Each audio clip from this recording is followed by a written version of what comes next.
नमः शिवाय महारुद्राय शंभ सदाशिवाय हे बाबा धवलेश्वराय नमो नमः। दीपं यदि परं ब्रह्म दीपं यदि जनार्दनः दीपहरत मे पापो पूजा दीप नमस्तुते।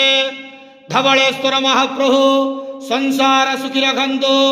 आज शुभ शुक्रवार रे समस्त श्रद्धालु भक्त मानक आशीर्वाद करंतु। समस्त श्रद्धालु भक्त मानकर मनस्कामना पूर्ण करंतु।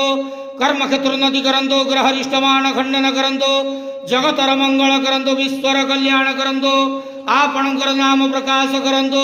सेवकर डाक श्रवण करंतु। समस्त गुआवसा भक्त मानकर मनस्कामना पूर्ण करंतु। हे बाबा धवलेश्वराय नमो नमः। संसार सुखी रखंतु नंद केवार हरि बोलो। आज शुभ शुक्रवार रे समस्त श्रद्धालु भक्त मानक आशीर्वाद करंतु नंद केवार हरि बोलो। ओम नमः।